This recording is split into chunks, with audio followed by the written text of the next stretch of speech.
Bismillah. Ustaz, saya anak yang lama dalam menghafal, namun ingin sekali belajar. Pada saat saya dengar beasiswa, Ustaz, itu saya insecure. Insecure, bahasa apa insecure? Karena itu untuk hafid. Sedangkan saya seorang pendosa yang ingin sekali belajar. Apakah saya bisa mendapatkan beasiswa itu? Bisa. Kan Anda sudah jawab, tinggal belajar. Begini. Pertama, Quran surah kedua Al-Baqarah ayat 31. Wa 'allama Adamal asma'a kullaha.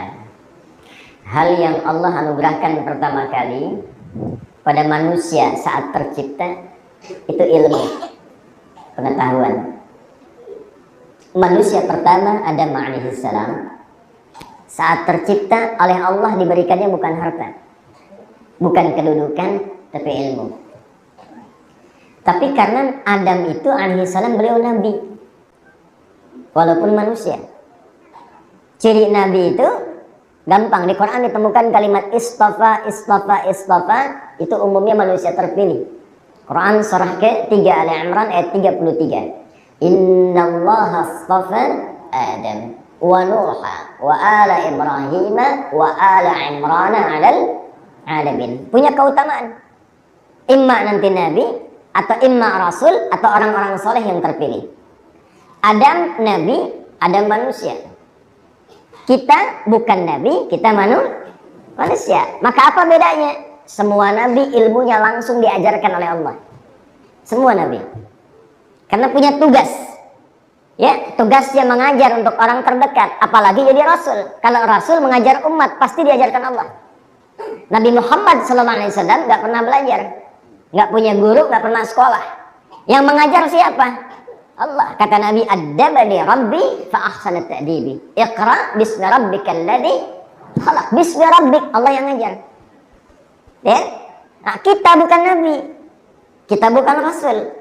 Makanya yang ditanamkan pada diri kita itu potensinya. Jadi kita mesti yakin Allah langsung yang sampaikan. Setiap manusia itu punya potensi pintar. Tidak ada manusia bodoh. Manusia bodoh itu cuma di lagu. Ya, tidak ada manusia bodoh. Semuanya punya potensi pintar. Jadi manusia itu makhluk unik. Semua potensi kepintaran itu ada dalam diri kita. Di University of California dulu punya riset penelitian, itu kapasitas memori manusia paling sedikit, paling minimal itu 100 juta gigabytes. 100 juta gigabytes. 1 giga saja itu sudah bisa menampung informasi seluas halaman masjid ini. Dengan masjidnya 1 giga. Nah, ini di kepala kita itu ada 100 juta giga. Memorinya, kalau ibu tidak percaya, bapak tidak percaya, silahkan tuliskan apa saja yang pernah diingat selama hidup sampai sekarang. Ini benda-benda di sini saja kita bisa hafal. Kalau nggak luas kapasitas ingatannya, memorinya nggak mungkin bisa masuk. Kita itu makhluk pintar. Dididik apa saja bisa. Nggak percaya silahkan.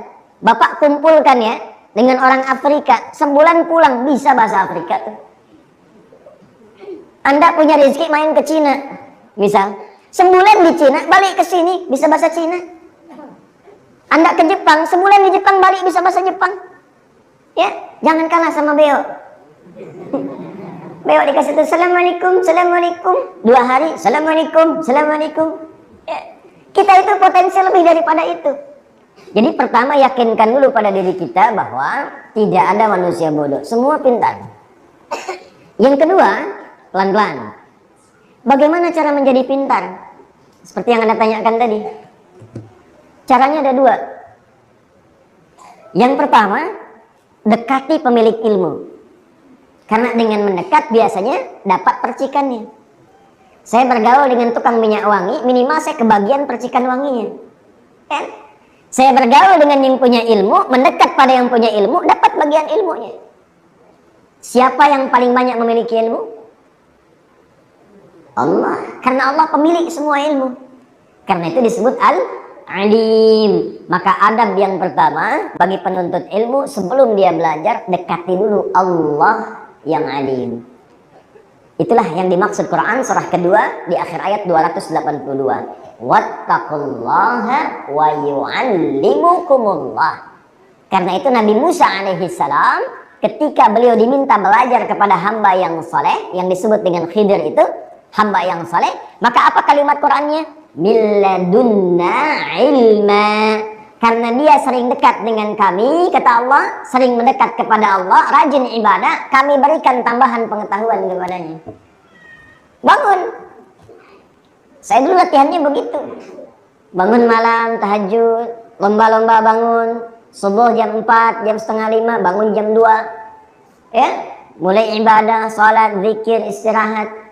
Kemudian tingkatkan, mulai puasa sunnah. Nanti pelan-pelan jiwanya terbentuk. Kalau sudah terbentuk, nanti mudah bagi Allah menanamkan pengetahuan pada diri kita.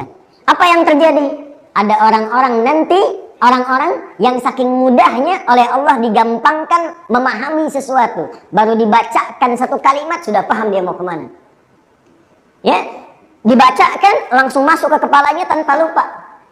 Itu yang dicontohkan Al-Imam Asy-Syafi'i, Al-Imam Al-Bukhari. Imam Al-Bukhari itu nama aslinya Muhammad. Bapaknya Ismail. Kakeknya Ibrahim, kakek buyutnya Al-Mughirah, yang buyutnya Al-Bardizbah. Tinggal di kecamatan Ju'fah, Kabupaten Bukhara, provinsinya itu sekarang dikenal negaranya dengan Uzbekistan, provinsinya Khurasan. Karena dari Bukhara, bukan dari Arab, beliau kenalkan nama daerahnya untuk menunjukkan bahwa Islam sudah sampai ke tempat saya. Rumusnya tambah al di depan nama daerah, ujungnya tutup dengan i. Saya dari Bukhara. Maka dikenalkan ana al-Bukhari. Syekh Nawawi dari Banten, ana Nawawi al-Bantani. Syekh Ahmad Khatib dari Minangkabau, ana Ahmad Khatib al-Minangkabawi. Syekh Yasin dari Padang, ana Yasin al-Padangi. Imam Al-Bukhari, usia beliau ya lahir 2 tahun, berkembang 2 tahun, ayahnya meninggal. 4 tahun matanya buta permanen, nggak bisa lihat. Apa yang dilakukan ibunya? Kompak dengan wasiat ayahnya, dekati Allah. Nih ibu ada perannya, Bu. Makanya nanti dari sini ada bab bagi penuntut ilmu untuk minta doa pada ibu, pada ayah kalau masih hidup. Sebelum memulai belajar, minta doanya, minta barakahnya. Ya, maka ibunya tuh rajin mendekat kepada Allah, punya mihrab, sajadah khusus untuk memohon. Apa hasilnya? Maka diganti oleh Allah penglihatan yang tak mampu melihat dengan mata itu dengan mata hati yang sangat tajam. Dibacakan sekali langsung hafal. Ya, langsung hafal. Maka usia 4 tahun beliau dibawa ya oleh ibunya untuk belajar, namanya di tempat kutab. Kutab itu tempat belajar dasar dulu. Diiringi asisten. Datang ke tempat hafalan Quran, begitu belajar, syekhnya membacakan surat Qaf yang dibacakan. Beliau terkecil, paling kecil waktu itu, yang lain sudah ada yang dewasa. Begitu selesai dibacakan, syekhnya menguji, cuma tanya, man hafidha, siapa yang sudah hafal? Al-Bukhari kecil tanpa melihat itu, mengangkat tangannya mengatakan, hafidhtu syekh min dhahri qalbi. Syekh, saya sudah hafal di dalam kepala saya. Jadi hafalan itu ada 2, ada hafal dalam kepala, ada hafal di luar kepala. Hafal di luar kepala itu belum hafal. Belum masuk. Masukkan dulu baru hafal. Maka syekhnya penasaran, diminta ke depan, diantar, dituntun. Dibacakan Iqra ya bunai. Begitu dibaca, bukan cuma hafal, tapi makhrajnya, sifat hurufnya sempurna. Maka kata syekhnya, minal an tadrusul hadis. Mulai sekarang ananda belajar hadis. Karena Quran ada jaminan kemudahan, hadis tidak ada. Tapi beliau melihat potensinya tinggi, bakatnya alami, dan anugerah Allah tinggi, maka diminta untuk fokus kepada hadis beriringan dengan Quran. Maka pulang ke rumah ketemu ibunya, diceritakan, Ummi, kada, kada, wa kada. Bu, tadi saya di kutab begini, begini, begini. Uridul hadis, saya ingin belajar hadis. Kata ibundanya, nah, engkau masih terbatas. Nah ini, terbatas. Khawatir ibu sulit. Belajar dulu Quran, kemudian baru hadis. Kata anaknya karena yakin dengan kalimat gurunya dan hormat pada ibunya, kata anaknya, saya belajar Quran tapi saya pun ingin belajar hadis. Maka anaknya berjalan merabak jalan ke kamarnya, dia mengulang-ulang surat Qaf. Ibunya iba melihatnya, masuk ke mihrabnya, langsung salat 2 rakaat bermohon kepada Allah, berdoa. Ya Basir, ya Alladhi ala kulli syai'in qadir, a'id basirat tabni. Ya Allah, Engkau yang maha kuasa atas segala hal. Mohon ya Allah kembalikan penglihatan anakku, untuk memudahkan dia belajar. Al-Bukharinya sedang mengulang surat Qaf sampai di ayat 21 sampai 22. Ayatnya sesuai. Laqad kunta fi ghaflatin min hadza fakashafna anka ghita'aka fabasaruka al-yawma hadid. Dulu pandanganmu tertutup, tidak bisa melihat. Mulai sekarang aku akan buka penutup itu sehingga engkau mampu melihat dengan tajam. Begitu sampai ke kalimat fabasaruka al-yawma hadid, ibunya berdoa, ya Basir, ya Alladhi ala kulli syai'in qadir, a'id basirat tabni. Tiba-tiba terbuka kembali pandangannya, bisa melihat lagi. Lompat beliau, kaget, dia kejar ibunya yang telah tertidur karena kecapean lelah berdoa. Ummi, laqad ra'ait. Ibu, saya bisa lihat lagi. Bangun kaget ibunya. Kata ibunya, rubbama ra'aita biqalbik, mungkin kau melihat dengan hatimu. La bal bi'aini, tidak dengan mata saya ini.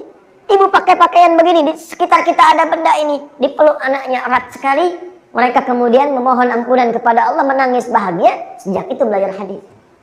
Ini barakah orang tua tinggi, Pak, Bu. Saya tidak pernah saya berangkat atau belajar atau mengajar, saya minta doa pada ibu saya. Nah, jadi yang dilakukan pertama adalah dekati Allah. Dekati Allah. Kedua, minta doa pada orang tua. Yang ketiga, jauhi maksiat. Karena maksiat itu menghambat ilmu. Maksiat menghambat ilmu.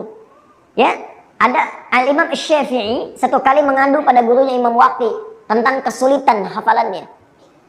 Padahal sulitnya Imam Syafi'i itu mungkin beda titik, beda koma, gitu kan? Datang ke Imam Waqi, syakautu waqi'an an su'i hifdhi, fanasahani an atrukal ma'asi, faqala al-ilmu nurun, wa nurullahi la yunzalu ilal 'asi. Saya mengadu kepada guruku Imam Waqi tentang buruknya hafalanku. Maka beliau mengatakan kepadaku, nah, ilmu itu adalah cahaya, sedangkan cahaya Allah tidak akan pernah diberikan pada orang yang bermaksiat. Maksudnya nggak tembus. Karena itu jaga pandangan, jaga telinga, jaga hati sampai ke ujung kaki dari perbuatan maksiat. Tingkatkan takwa, nanti lihat apa yang terjadi. Dibuka oleh Allah. Dan semua belajarnya begitu dulu. Dari orang tua perbaiki, anaknya dekati Allah, tingkatkan takwa, jauhi maksiat, baru belajar. Terjadilah percepatan dalam pembelajaran. Lakukan belajar karena Allah, maka Allah yang memberikan kesempurnaan pengetahuan kepada kita. Itu yang dimaksud surah 96 di ayat yang pertama. Iqra bismi rabbikal ladzi khalaq. Ya. Yang terakhir, perbanyak taubat supaya dicintai Allah. Quran surah kedua Al-Baqarah ayat 222. Innallaha yuhibbut tawwabin wa yuhibbul mutatahhirin. Banyak istighfar. Istighfar itu diantaranya jadi kunci pengetahuan.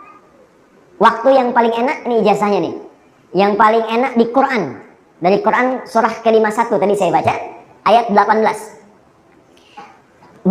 Banyak latihan istighfar menjelang subuh. 10 menit, 15 menit menjelang subuh setelah tahajud. Astaghfirullahaladzim. Astaghfirullahaladzim. Astaghfirullahaladzim. Astaghfirullahaladzim alladzi la ilaha illa huwal hayyul qayyum wa natubu ilaih. Banyak istighfar. Wabil asharihum yastaghfirun. Ada orang-orang yang berlatih istighfar, biasa istighfar menjelang fajar. Nanti istighfar itu menutup semua celah-celah salah, membuka kelapangan hati.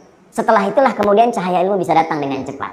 Ya, wallahu ta'ala a'lam bissawab. Jadi silahkan belajar, silahkan diikuti apa yang tadi disarankan. Nanti kalau sudah matang, sudah baik dan harus optimis.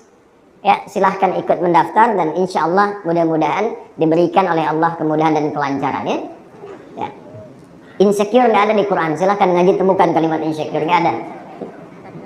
Karena nggak ada kalimat pesimis dalam Al-Quran. Semua optimis. Semua optimis, ya. Baik.